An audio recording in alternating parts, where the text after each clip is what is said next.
Hey folks, welcome back. We're on part 4 of the Horizon Forbidden West Caesar Rebellion Kickstarter unboxing.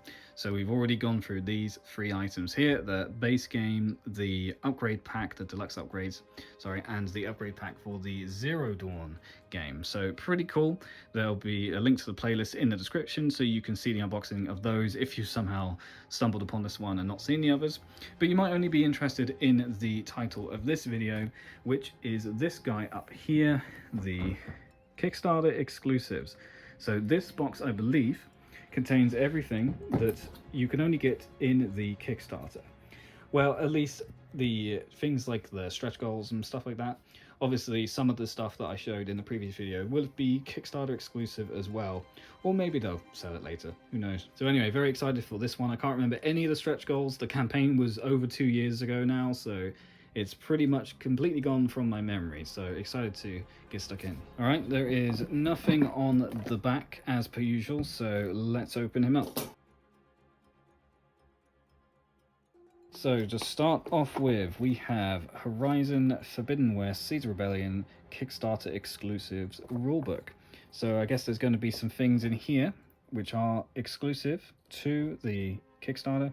Document contains rules for all of the content unlocked during the Kickstarter campaign. Characters from the video game, new Utaru and Quen characters. Ooh, Quen characters, that's fun. And a fight for survival against the leader of the rebellion, Regala. Okay, cool, we've got Regala in this. So the Quen were introduced during the game.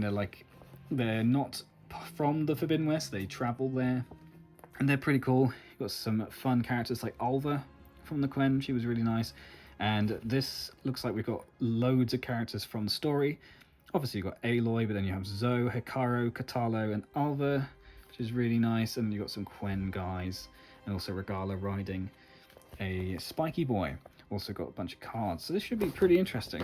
All right, let's get stuck in. So first thing I noticed is this nice little bronze coin. It's about the size of a 1p coin in the UK, but it's dug in, or laser cut out here.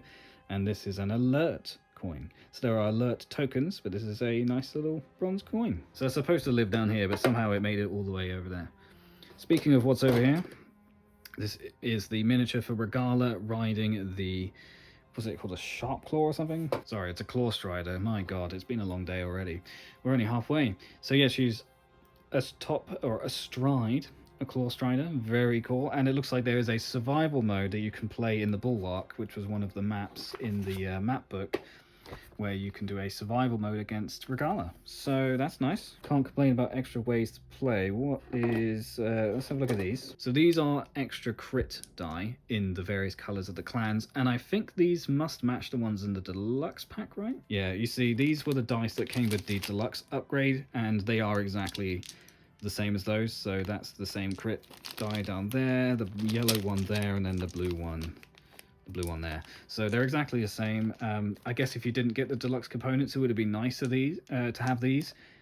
But also, the deluxe component pack wasn't available for purchase until after the Kickstarter had ended, so these were the only bonus dice you could possibly have at the time, I suppose. Anyway, nice to have extra stuff, not complaining. Here we have some extra tiles. Which way around are these? This way around. It's like an arrowhead. Or are these focus, right? That's a focus. That's the in-ear thing that they use to talk to each other and see stuff. +2 and -2 on armor.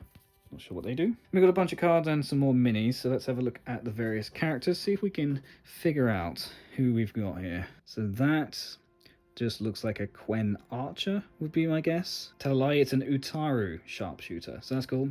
So Utaru was Zoe's tribe. They're more like pacifistic than the Forbidden West, the other tribes. So yeah, they're pretty cool. Speaking of, here we have Zoe herself, looking pretty cool. She's got a bow.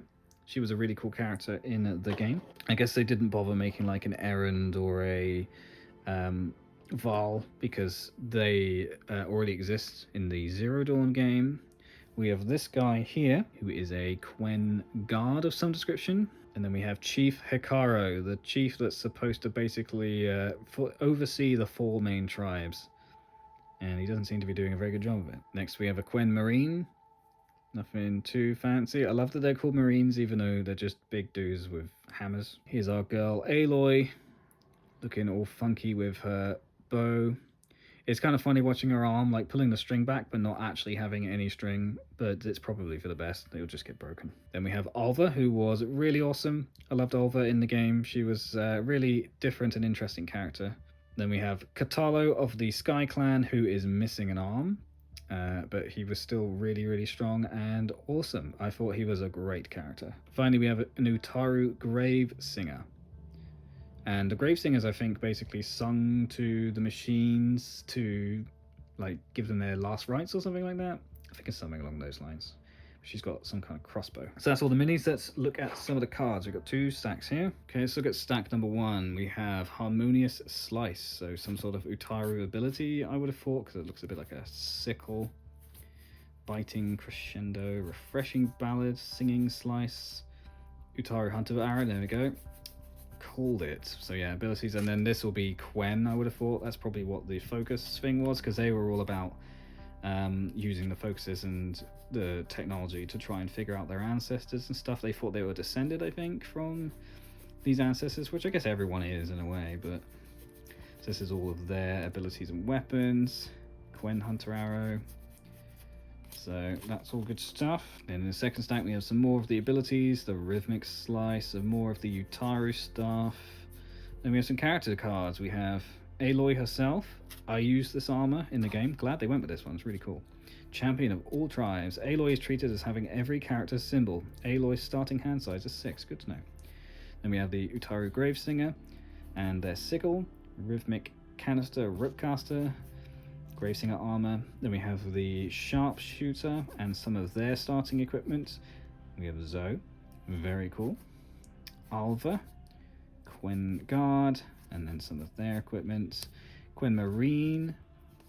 What else we got? Frost Barrage, Rebellion Shuri, Warhead Javelin. Oh, okay, so this is probably for the survival mode with Regala.